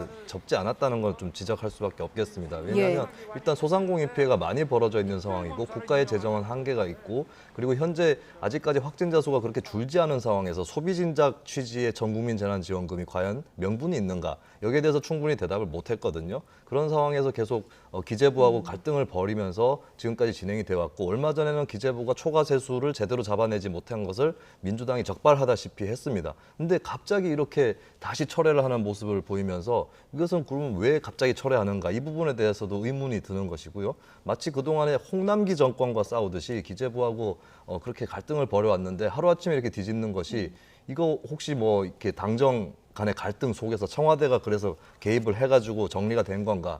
라고 하는 그런 의구심만 던져주는 굉장히 그런 소극적인 태도였고 그리고 이 과정도 민주당 내에서 이견이 충분히 제시될 수 있는데 시작할 때도 후보라는 힘으로 당론으로 급속하게 채택을 했고 철회하는 것도 그냥 후보의 이니셔티브로 철회를 하는 이렇게 되면 이제 민주당은 민주적인 정당인가라고 하는 그 부분에 대해서도 의문이 제기될 수밖에 없다는 겁니다. 그래서 고집을 꺾거나 유연하게 하는 건 좋은데 그 과정들도 다 납득이 갈 수 있도록 해야 된다라는 거 이걸 좀 지적을 하고 싶습니다. 네, 마침 나온 김에 잠시 전에 지나갔던 화면 그러면서 또 기재부의 어떤 기능, 예산 기능 분리 필요성을 언급하기도 했거든요. 덧붙여서 어떻게 좀 보십니까? 네, 이 부분은 뭐 많은 사람들이 또 거론을 해왔던 문제이기도 해요. 역대 정권에서도 기획, 예산 이걸 분리되었던 그런 사례들이 오히려 예전에 80년대 정권 때도 그랬었고 노무현 정부 때도 그런 형태를 갖고 있었는데 이명박 정부 때 통합이 되면서 기재부가 너무 힘이 세졌다라고 하는 그 지적들을 많이 있었습니다. 그래서 이재명 후보가 이번에 피력한 이 부분은 적극적으로 검토를 해볼 필요가 있고 그리고 다른 대선 주자들도 이건 사실 좌우나 진보 보수의 이념만은 아니거든요. 예, 그런 점에서 이번 대선에서 좀 적극적인 주제로 상정될 필요가 있다라고 생각을 합니다. 근데 문제는 이런 아이디어 정책은 좋은데 이재명 후보가 평소에 피력하고 있는 자세가 기재부에 모든 문제가 있고 이 정부가 제대로 안 된 것도 기재부 책임이고 기재부가 전통적으로 계속 이어져 오는 마피아 같은 그런 조직이다라고 하는 그러니까 특정한 세력을 찍어서 이쪽 때문에 일이 안 된다라고 하는 그런 뭐 적폐청산 만능주의식의 사고였거든요. 근데 기재부를 이기기 위해서는 기재부가 갖고 있는 논리를 극복해야 되는 것이 정치인의 숙명이지 기재부를 적폐처럼 낙인 찍는 것은 바람직하지 않다. 그 태도는 대통령이 되려면 고쳐야 된다는 지적도 좀 하고 싶습니다. 기재부가 뭐 상당한 기간 동안 사실 권력기관처럼 행세를 했습니다. 그러니까 사실 어떻게 모든 권력기관이 아니라 기재부가 사실은 핵심 기관이에요. 그러니까 모든 기관은 부처는 다 거기서 예산을 편성받아야 되는 거거든요. 그러니까 중심 역할을 사실 기재부가 했던 것이고 그런 측면에서는 백악관, 그러니까 청와대 같은 경우도 다 따라갈 수밖에 없는 그런 형편이었거든요. 그래서 미국 같은 경우는 백악관에 예산 관리국을 아예 둬요. 그래서 실질적으로 예산 편성을 백악관에서 책임을 지고 합니다. 그러니까 이게 책임 정치가 실질적으로 구현되는 것인데 우리는 그 부분이 관료들에 의해서 지금 계속해서 이루어졌고 그들이 권부가 되었던 것이고 그것이 책임 정치를 사실 막았던 부분이 있거든요. 그러니까 그런 부분에 대한 지적이라고 보고 저는 만약에 이것이 뭐 이제 정권이 이재명 정권이 들어선다고 한다 그러면은 이 부분에 대해서 사실 예산권 같은 것들을 청와대로 가져와서 위원회를 구성해가지고 시민들이 직접적으로 참여해서 예산을 관리하는 그런 편성하는 그런 안도 한번 생각해 볼 필요성은 있다 이렇게 봅니다. 네, 어떤 후보 차원에서 던진 반전 카드들을 먼저 짚어봤다면 이번에는 선대위 좀 분위기도 알아보겠습니다. 일단 여당 선대위 같은 경우도 경고음이 좀 커지고 있다 이런 분석들이 나오고 있는데 이탄희 의원이 쇄신 속도를 좀 높이자면서 선대위 직책을 내려놓기도 했거든요. 아무래도 초선 의원들에게 좀 어떤 영향을 미칠지가 관건인데 어떻게 좀 평가하십니까?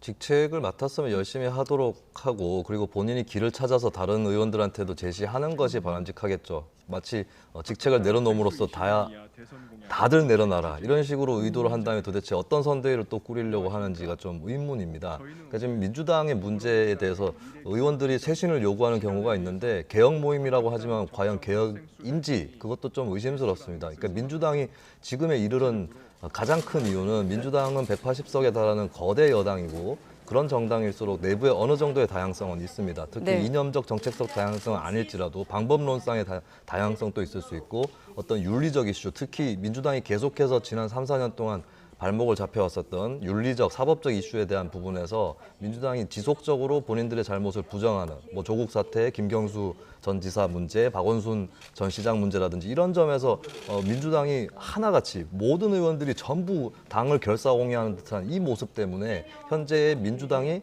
자기 지지층 외에 그 국민들까지 규합을 해서 정권 재창출을 해야 되는 상황에서 힘을 못 받고 있는 거거든요. 그렇다면 지금 의원들이 좀 뭐 게을리 선거운동을 해가지고 이런 문제에 봉착을 한 것이 아니라 당 내에 정파라든지 이견이라든지 이런 것들이 존재하지 않는 상황에서 한꺼번에 수많은 의원들이 하나의 길로 위험한 길로 왔기 때문에 이런 결과가 벌어진 겁니다. 그러면 궁극적이고 근본적인 반성을 해야 된다. 그냥 내가 잘 못하고 있고 책임감이 있기 때문에 자리를 내놓겠다. 다들 내려놔라. 이런 식으로 하는 것은 당장의 땜질에 불과하지 않나 그렇게 봅니다.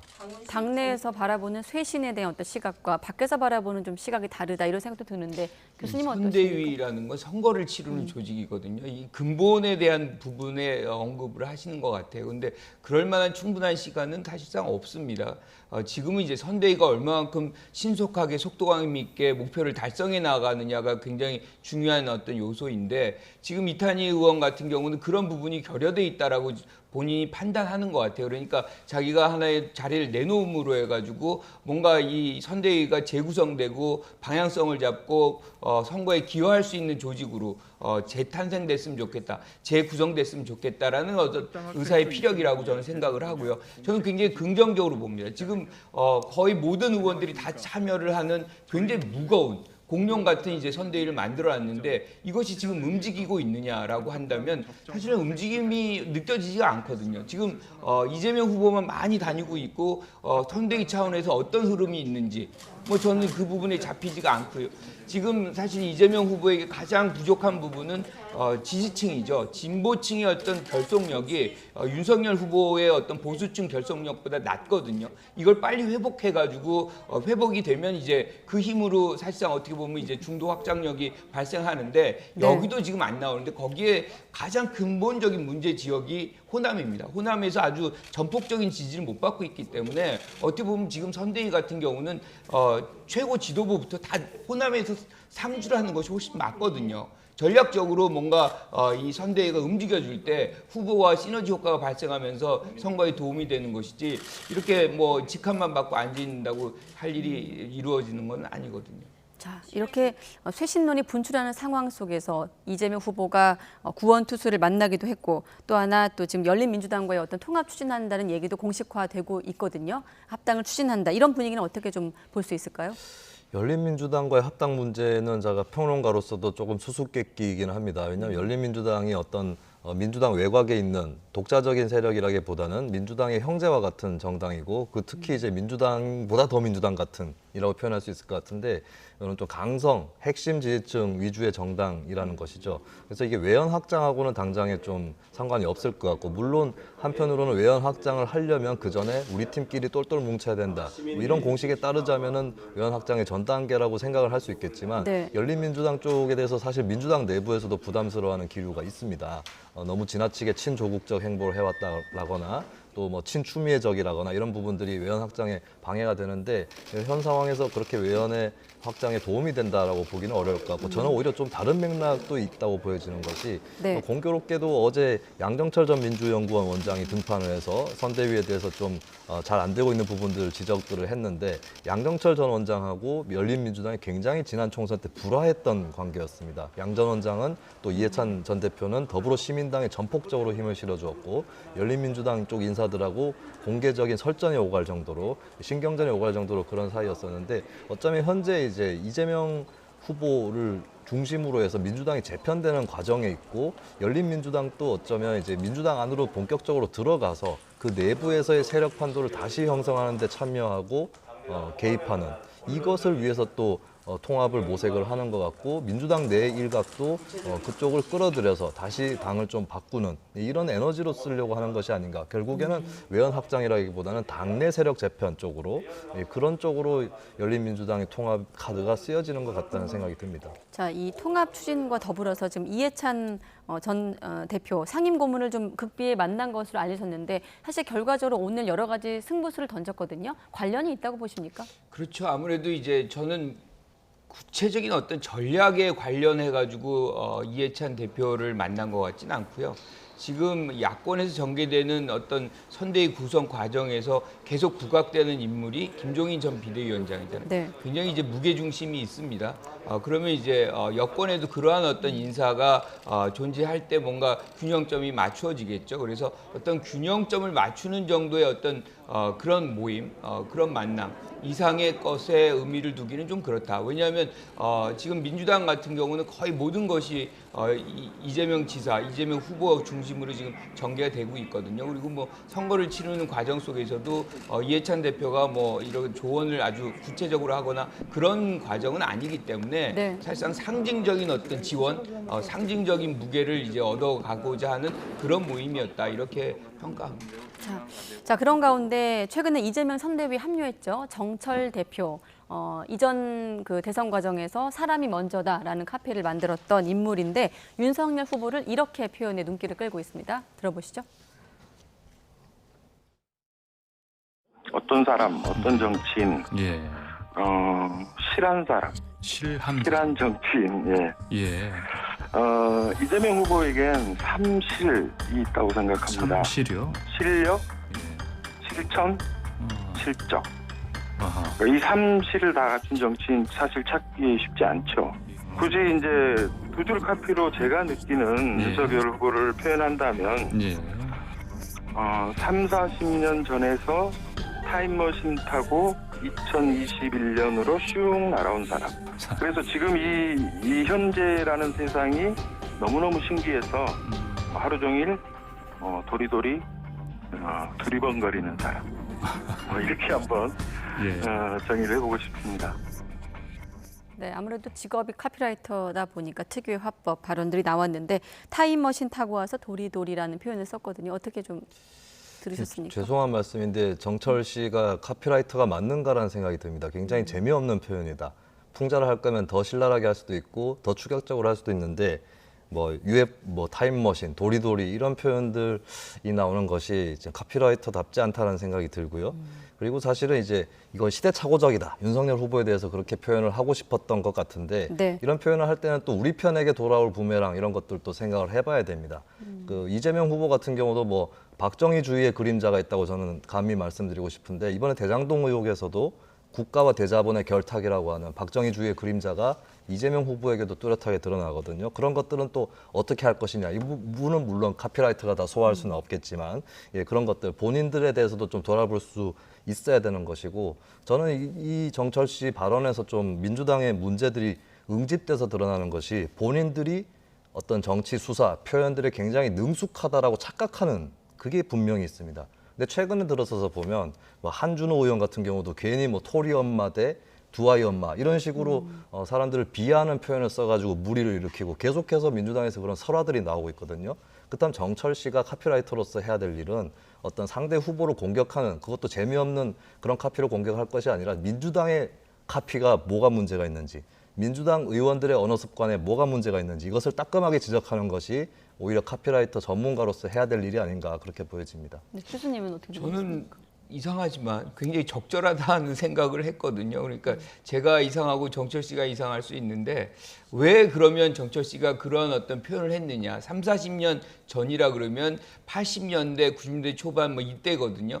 일종의 이제 권위주의 시대의 마지막이나 그 시점이다라고 얘기를 하고 싶은 거죠. 그때의 어떤 분이 여기에 내려와 있다는 것은 지금 윤석열 전 총장을 직접적으로 권위주의적인 사람이다라고 얘기하기보다는 그러한 시대적 배경을 그대로 유지하고 있는 사람이라는 걸 표현하고 싶은 그런 심정이라고 생각을 해요. 그래서 완곡하게 표현했지만 저는 적절하게 표현했다라고 생각을 합니다. 지금 윤석열 후보 같은 경우 상당히 권위주의적인 어떤 모습들 그리고 어떻게 보면 이제 시대를 새로운 시대를 열어갈 만큼의 어떤 시대의 화두를 끄집어냈느냐. 그리고 뭐 그러한 해안을 지금 국민들에게 제시를 했느냐라고 한다면 그런 것을 제가 느껴본 적이 별로 없거든요. 그러니까 그런 측면이 결국엔 정철 씨에게 시대착오적인 과거형의 어떤 인물이다라는 그런 어떤 평가를 내리게 하는 그런 요소라고 생각을 한다면 지금 윤 후보가 해야 되는 거는 그런 걸 불식시킬 수 있게끔 새로운 시대를 열어가는 어떤 정책, 대안, 비전 뭐 이런 것들을 제시한다 그러면 이런 말들이 나올 수가 없는 거죠. 네. 제가 짧게 좀 잠깐만 반론을 드리자면 네. 저는 뭐 스스로 자아도취한다고 생각할 수도 있겠지만 저 같은 경우는 이제 평론가로서 여러 진영에 문제가 있으면 다들 비판을 하는데 네. 제가 윤석열 후보에게 썼던 표현이 있는데 그 표현만큼 윤석열 후보를 타격하고 치명적이었던 표현이 있을까? 그게 뭐였냐면 현재 가족들 의혹이 있죠. 제가 조국 시즌2가 될 수 있다. 그런데 민주당은 그런 표현을 쓸 수 없다는 겁니다. 조국 시즌2라는 표현을 윤석열 후보에게 쓸 수 없다는 거예요. 예, 이 부분을 스스로 돌아봐야 할 때지 카피라이터 분 모셔서 말씀드릴 때가 아니다. 이 말씀 좀 드립니다. 네, 아무래도 카피나 이를테면 광고 문구는 또 창작물에 들어가기 때문에 여기에 대한 또 판단은 주관적일 수도 있다는 생각 두 분을 통해서 한 번 더 해봤습니다. 자, 윤석열 후보 국민의힘 분위기로 바로 넘어가죠. 여기도 지금 인선안 놓고 막바지 조율에 들어가는 것으로 알려지고 있습니다. 계속 교통 정리가 돼가고 있다 하고 나오고 있지만 안 되고 있는 것 같거든요. 잠깐 관련 발언 듣도록 하겠습니다. 거의 우리 모든 당원들이나 당 관계자가 또 우리 당 관계자는 아니어도 밖에서 도와주는 분들 이런 많은 분들이 도대체 셀 수 없이 많은 분들이 이 선거를 도와주고 여기에 참여하지 않으시겠습니까? 그죠? 선거라는 건 뭐 이렇게 소수만 하는 것이 아니고 그러니까 아마 뭐 조만간에 조금 기다려 보시죠. 네, 지금 계속 윤 후보 측에서는 다가치를 강조하다 보니까 늦어지고 있다 이렇게 알려지고 있고 또 김종인 전 위원장과 어떤 이견도 지금 노출되고 있다 이렇게 분석되고 있거든요. 그러니까 이준석 대표와 윤석열 후보의 공통점이 하나 있습니다. 다 잘 되고 있다는 언급을 하는데 시간은 계속 길어지고 다른 논란은 계속해서 발생해서 국민들에게 알려지고 있거든요. 이거는 일종의 이제 권력 투쟁이 내부적으로 지금 전개되고 있는데 그것을 아니라고 얘기를 하는 건데 권성동 사무총장이 임명됐다는 거는 일단 윤석열 후보가 1승을 거둔 것이고 하지만 이런 어떤 인선이 계속해서 윤석열 후보의 마음대로 될 것이냐 이거는 사실상 어떻게 보면 윤석열 후보가 모든 걸 결정하는 그런 역학구도는 아니라고 보여요. 지금 김종인 전 비대위원장의 어떤 입김, 영향력 이것이 워낙 크기 때문에 지금 뭐 여러 분들이 뭐 김한길, 김병준 등등이 거론이 되고 있지만 사실상 어떤 형식으로 어떤 자리로 배치를 받을지는 사실상 지금 모르는 그 정도로 리더십을 또는 주도권을 윤석열 후보가 못 갖고 있다. 근데 이것이 여기에서 그칠 것인가 아니면은 예컨대 선거 이후에도 그런 장면이 벌어질 것인가. 저는 지금은 이제 반문이다 이런 식으로 해서 정권 교체를 해서 결집을 하지만 뭔가 이제 선거가 끝나고 나서 만약에 이제 승리를 했다라고 치면 그 이후부터는 또 다른 더 심각한 정도의 어떤 권력 투쟁 양상이 이런 세 부류 아니 더 나가서 더 많은 부류들이 결합돼서 발생할 가능성도 있다 이렇게 봅니다. 네, 아까 말씀하신 대로 이준석 대표 등은 계속 잘 되고 있다 이렇게 표면적으로 얘기하고 있는 게 사실이긴 하거든요. 이준석 대표가 좀 중계하듯이 좀 떨어져서 얘기하는 풍경이 좀 안타까워요. 그러니까 이 대표의 이니셔티브가 좀 더 강화돼야 된다는 생각을 합니다. 어쨌든 윤석열 후보는 많이 껴안고 가는 통합적인 선대위를 추구를 하는 것이고 김종인 전 위원장은 쇄신, 혁신 선대위를 추구한다라고 좀 간편하게 표현을 할 수 있을 텐데 네. 여기서 중재를 서주고 좀 봉합을 해주고 절충해줄 수 있는 존재가 이준석 대표거든요. 양측 간에 벌어진 거리를 좁혀줄 수 있는 그런 존재인데 이 대표가 좀 소외돼 있는 듯한 느낌이 듭니다. 이 부분은 당 운영에서 바람직하지는 않은 부분이고 이 대표도 조금 더 적극적으로 개입을 해서 이제 상황이 지금 그렇게 나쁘지 않다라고 외부에 설명하는 수준을 넘어서서 양쪽의 어떤 안을 모아낼 수 있을 그런 좀 재량이 필요하지 않을까. 그것이 좀 보이지 않는 것 같아서 국민의힘의 현실도 그렇지 않은가 싶습니다. 네, 알겠습니다. 자, 이어서 여론조사 결과를 보도록 하겠습니다. 최근 며칠간의 조사 결과와는 조금 차이가 나는 결과가 나와서 눈에 띄긴 하는데요. 이재명 후보와 윤석열 후보의 지지율 격차가 좀 줄었다 이런 결과가 나왔습니다. 어떻게 보십니까? 지금 보셨습니까? 뭐 오차범위 내로 이제 줄었습니다. 어떻게 보면 이제 윤 후보의 컨벤션 효과가 굉장히 이제 지금 이제 작아지는 감소되는 그런 현상.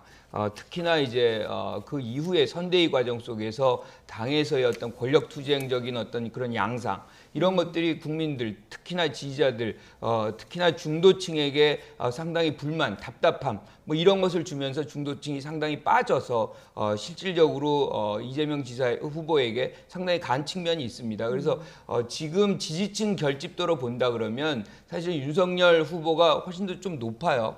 여전히 이재명 후보가 그 진보 진영에서의 결속도, 결합도 이것은 조금 더 이제 강화시켜야 되는 그런 부분이 남아 있긴 하지만 네. 이 지표로만 본다 그러면 중도층이 상당히 이재명 후보에게 넘어오고 있는 측면이 있다. 이 부분은 이제 대장동 의혹이라든가 이런 것들이 상당히 이제 많이 노출이 됐고 여기서 아주 특별한 어떤 이 후보에 대한 어떤 불리한 부분들이 속속들이 드러나지 않고 있다는 측면도 이런 어떤 현상의 변화의 하나의 요인이다 이렇게 볼 수 있을 것 같습니다. 네, 이 조사 주체가 한 것만 놓고 봤을 때 추이를 보시면 지금 2주 때 11월 2주 때 7%포인트 차이였는데 1%포인트로 줄긴 했습니다. 예. 네, 이 여론조사별로 차이들이 좀 많이 난다는 거는 또 말씀을 드릴 수밖에 없을 것 같고요. 격차가 많이 벌어져 있는 여론조사도 있고 이제는 시청자분들도 많이 들으셨을 것 같은데 여론조사 기법, 방법에 따라서 또 차이가 많이 난다고 합니다.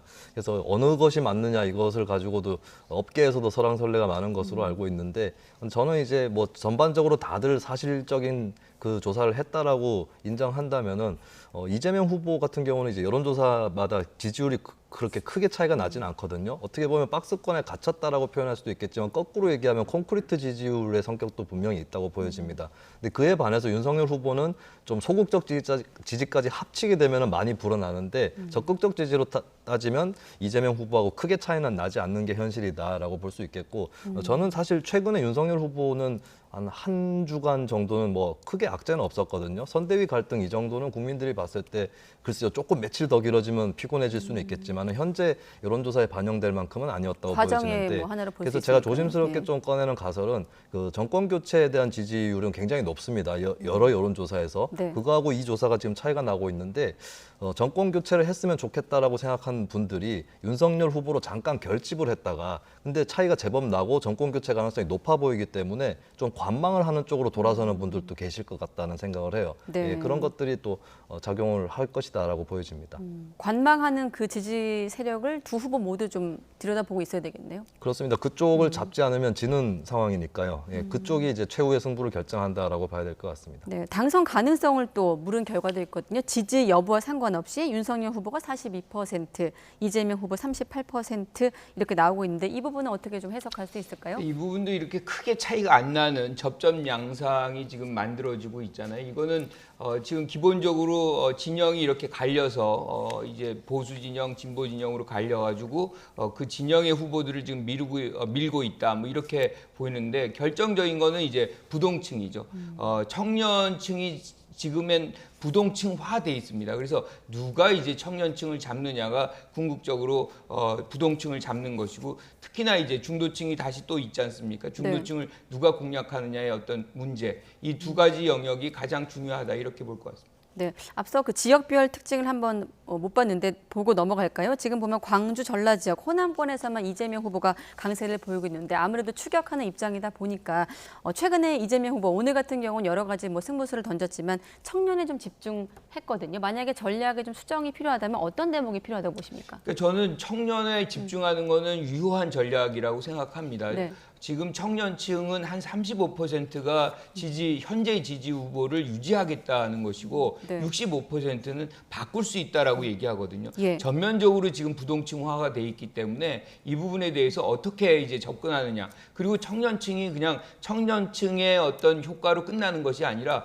부모들 세대까지 상당히 영향을 미치거든요. 그래서 이 청년층이 이번에 선거에서는 가장 주목하고 노력을 많이 집중해야 되는 그런 세대다. 이렇게 생각을 합니다. 네, 같은 질문 드리면 이재명 후보는 저는 이제 어떤 문제가 생겼을 때 혹은 본인에게 악재가 생겼을 때 억울함을 토로하거나 언론 탓을 하고 야당 탓을 하고 이 태도를 벗어나야 된다고 생각합니다. 국민들은 거대한 의석을 갖고 있고 현재 여당인 쪽에 대해서 정당하게 책임을 묻고자 하는 그런 태도를 갖고 있을 뿐이고, 언론도 그 위에서 움직이는 거거든요. 그러면 이재명 후보가 어떤 다른 여건의 탓을 하기 전에 어쩌면 이번 승부를 어떤 1대1 승부라든지 이런 쪽으로 생각하지 말고 마라톤 하듯이 자신과의 승부라고 생각을 하고, 어찌됐든 뭐가 나오든 간에 그것은 1차적으로 자신의 책임이고 자신이 해결해야 될 일이다. 이런 태도를 좀 굳히는 것이, 그것이 국민들에게 최근에 좀 떨어져 있는 신뢰도를 회복하는 길이 아닐까 그렇게 보여집니다. 네, 끝으로 다른 조사 결과도 한 번 더 보고 함께 보고 마치도록 하겠습니다. 이 조사 결과에선 다자 대결에서 윤석열 후보가 이재명 후보를 크게 앞서는 것으로 나타났는데, 자, 끝으로 교수님, 지금 뭐 대선이 몇 달 남은 상황이긴 합니다만 가까운 시간만 좀 예측했을 때 앞으로 지금의 어떤 국면에서 변수가 있다면 어떤 게 좀 작용할까요? 지금 사실 가장 중요한 거는 내용적인 접근은 아직 안 되고 있거든요. 후보들이 어떤 생각을 갖고 어느 정도의 어떤 지식과 해안을 비전을 갖고 있는지는 지금 국민들 아직 검증이 안 된 상황입니다. 그냥 TV 토론을 통해서 각 당에서 경선만 했던 것이거든요. 그런데 양자간에 진짜로 이렇게 해가지고 아주 중요한 이슈들을 갖고서 검증을 들어간다 그러면 내용적인 어떤 정책적 측면이 사실상 국민들에게 굉장히 중요한 판단의 기준으로 작용할 수 있을 것이다. 이렇게 생각합니다. 네, 저는 현재 여론조사로는 별로 드러나고 있지 않은 부분이 있는데 이번에 거대 양당의 문제가 드러났다라고 하는 그 점에서 많은 사람들이 공감을 하고 있거든요. 그런 의미에서 저는 심상정, 안철수, 김동연과 같은 제3의 후보들, 다당제를 만들 수 있는 잠재력을 갖고 있는 후보들이 앞으로 거대 양당 후보의 표를 얼마나 잠식할 것이며 또 한편으로는 어느 쪽을 더 많이 잠식할 것인가, 이 부분 또 큰 변수가 되지 않을까 싶고, 저는 유능하고 뛰어난 다수 정당이라면 단일화라든지 이렇게 양당 구도를 강제하는 것이 아니라 오히려 다자 구도를 활용해서 상대 후보를 포위시키고 자신은 또 외연을 지키는 이런 쪽으로 묘를 발휘해야 된다고 보거든요. 그래서 이재명 후보나 윤석열 후보가 그렇게 할 수 있는지, 이것도 큰 관건이라고 생각합니다. 네, 시간이 다 됐는데 앞서 결과 다시 한 번만 보여주시고 짧게 단답형으로 좀 질문 드릴게요. 지금 제3지대 후보들 중에서 앞서 거대 양당 말씀하셨기 때문에 가까운 시점에서 좀 가장 위협적이라고 본다면 누가 좀 지켜봐야 되겠까요? 저는 이번에는 이 제3 후보들의 어떤 영향력이 과거보다는 훨씬 더 떨어질 것이다. 지금 모든 국민들의 주목도는 이재명이냐 윤석열이냐의 어떤 게임으로 지금 프레임이 구성돼 가고 있기 때문에 다른 쪽에 눈을 돌릴 만큼의 어떤 여유가 그렇게 크지 않은 선거다 이렇게 봅니다. 네, 저는 뭐 시간이 아직 많이 남아 있고 지난 대선 때도 보면 한 달, 두 달 사이에 여론이 출렁출렁거리던 것이 있었거든요. 네. 이번 대선이라고 그러지 말라는 법은 없다. 그래서 이재명, 윤석열 후보 특히 유의해야 될 것은 상대방이 나쁘기 때문에 날 찍어라라고 하는 그 캠페인엔 분명히 한계가 있다라고 하는 거, 이거를 좀 지적을 하고 싶습니다. 네, 알겠습니다. 자, 김관옥 계명대 교수, 김수민 시사평론가 두 분과 함께했습니다. 오늘 고맙습니다.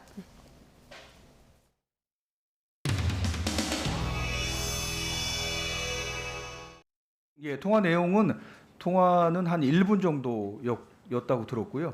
그다음에 시간 될 때 식사를 한번 하시자고 했는데 지금 수사 진행 중이기 때문에 그건 좀 곤란하다 해서 식사에 잡히지 않은 것으로 알고 있습니다.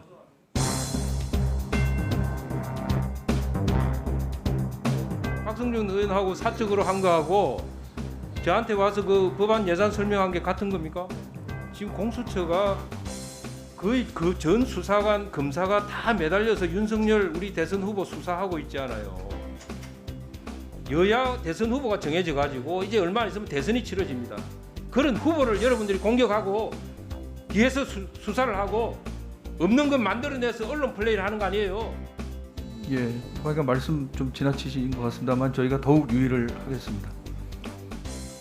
정치인이 가장 많이 하는 말이 뭡니까? 정치인이 전화해서 수고하셨다 덕담하는 게 가장 많이 하지 않습니까? 언제 시간 되면 식사 한번 합시다. 정치인의 기본적인 태도 아닙니까? 그게 보통. 수사관한테 해서는 안 맞다 이 말이에요. 정치 선배로서 그렇게 하지 마십시오. 정치 그렇게 하면 안 됩니다. 배워야 돼요, 배우지. 검찰한테 사주만하고 고발되는 사람들이 왜 그렇게 얘기하세요? 누구야, 누구? 말을 들어야지. 뭐가 말이야? 자, 그러면 제가 하나 여쭤볼게요. 야당 의원이 전화했다고 합니다. 공수처에게 김웅 의원 압수수색에 대해서 항의하는 전화를 했다고 합니다. 받으셨나요? 예, 그런 전화도 그런 전화가 있었죠. 여기 계신 분 누굽니까? 압수수색했다고 저 항의한 분이. 예, 그거는 뭐 제가 실명 공개할까요? 적절하지 않은 것 같습니다. 뭐 어떤 분이시든 뭐 의사 표명하실 수는 있다고 생각하고 저희가 영향을 안 받으면 된다고 저희는 생각을 합니다.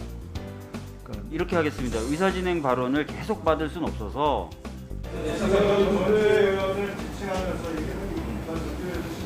성함을 들은 적이 없는데 저는.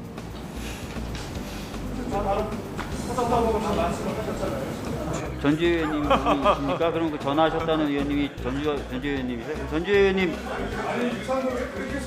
발언하시죠. 예.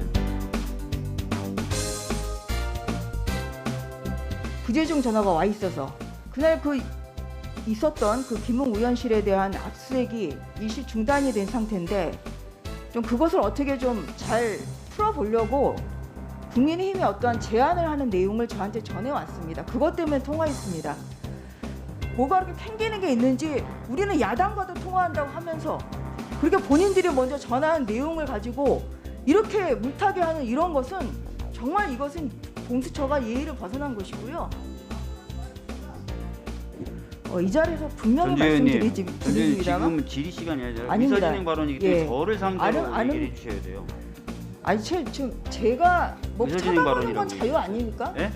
쳐다보는 건 자유 아니에요. 지금 제가 질의하시는 시간은 아니라는 말씀을 드리는 겁니다. 질의하시는 시간은 아니라는 아니 저의 이 시선을 그렇게 장악하려 하지 마십시오. 네.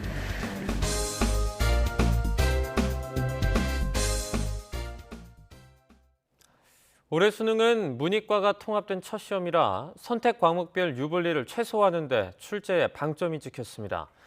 하지만 인문계열 수험생들은 수시 수능 최저 등급을 맞추기 쉽지 않아 보여 대입 지원에 혼란을 겪을 것으로 보입니다. 신현중 기자입니다. 문이과 통합 수능이 되면서 선택 과목별 편차가 가장 클 것으로 우려된 과목은 수학입니다. 지난 6월과 9월 모의평가에서도 미적분이나 기하를 주로 선택하는 이과생들이 수학 1등급의 80~90%를 싹쓸이한 것으로 추정됐기 때문입니다.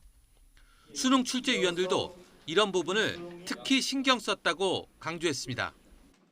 국어 영역과 마찬가지로 수학 영역도 선택 과목에 따른 수험생들 간의 유불리 가능성을 최소화할 수 있도록 출제하고자 하였습니다. 그렇지만 격차가 줄어든다 해도 이과 유리, 문과 분리는 여전할 것이라는 게 입시 전문가들의 예측입니다. 특히 문과생이 수시 수능 최저 등급을 맞추는 데는 상당한 어려움이 따를 것이란 분석입니다. 1등급, 2등급에 진입할 확률이 전년에 비해서 거의 절반 또는 한 3분의 1 토막날 가능성이 높기 때문에 문과에서 수학 과목으로 수능 최저 맞추기는 대단히 어렵다 이렇게 예상이 됩니다.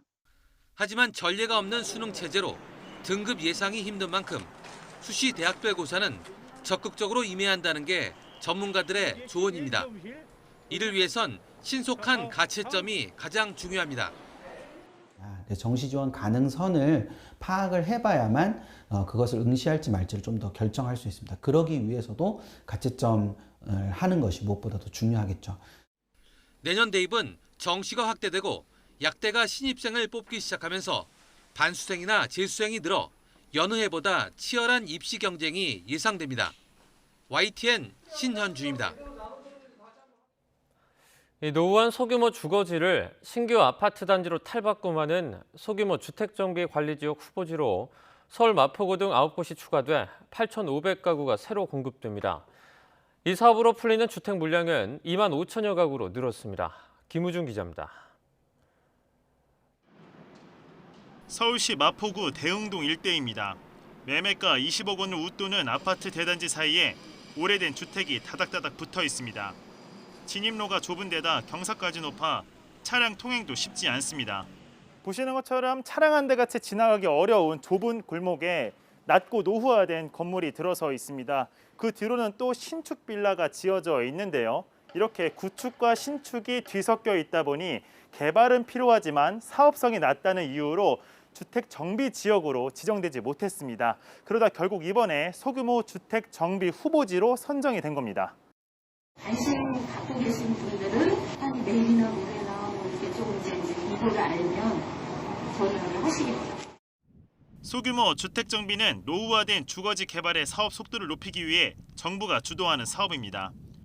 사업성이 낮은 소규모 지역을 골라 새 아파트가 들어설 수 있도록 용적률 완화 등 각종 혜택을 주는 겁니다. 지난 1차 후보지로 선정한 20곳에 이어 이번에 추가한 후보지는 모두 9곳. 서울은 마포구 대흥동과 강서구 화곡동, 송파구 풍납동이 선정됐고 인천에는 서구 가정동이 선택됐습니다. 경기도에서는 광명시 광명 7동과 성남시 태평 2동과 태평 4동이 각각 뽑힌 데 이어 울산시 북구 연포동과 전북 전주시 진북동도 후보지가 됐습니다.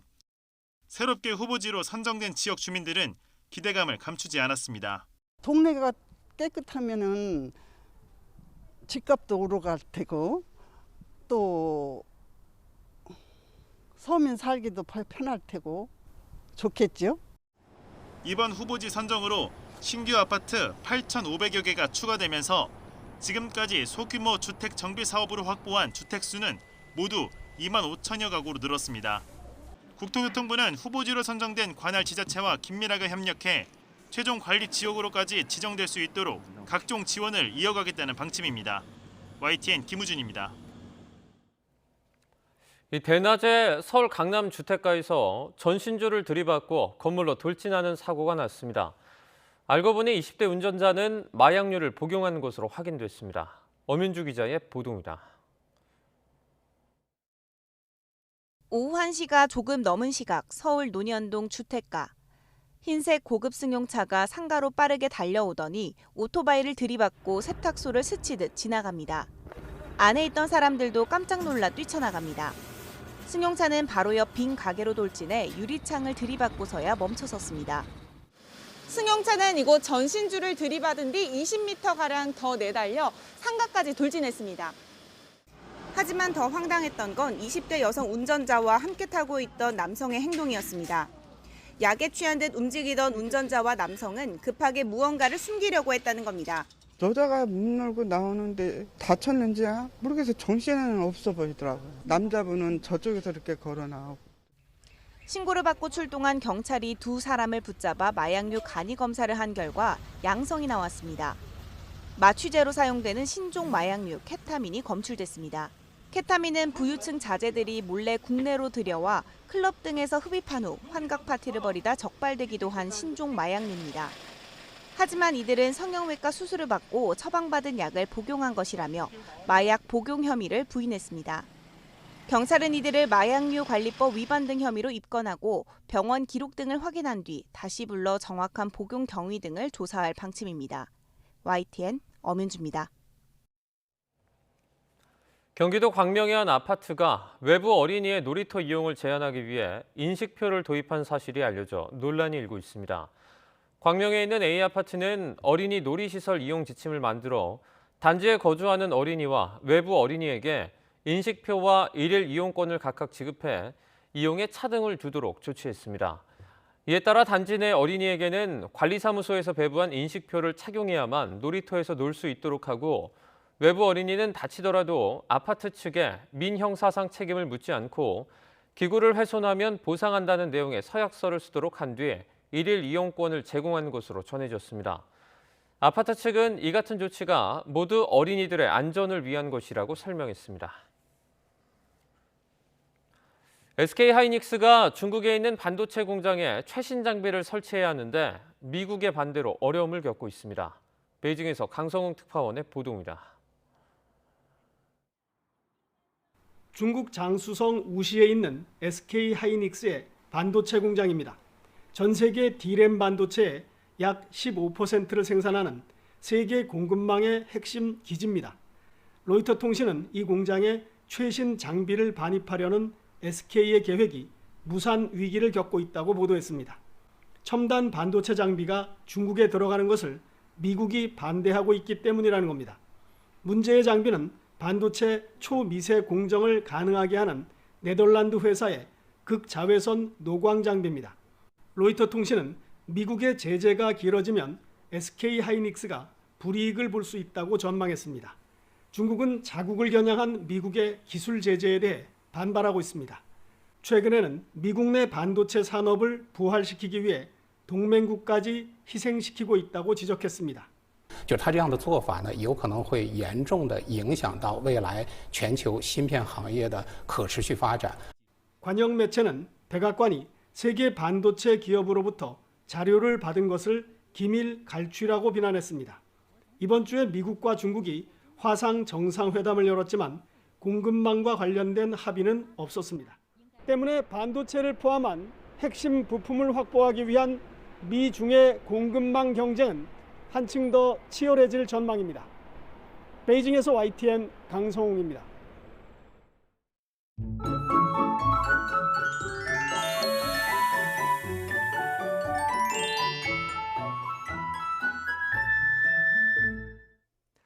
오늘 중부지방을 중심으로 종일 흐린 날씨가 이어졌습니다.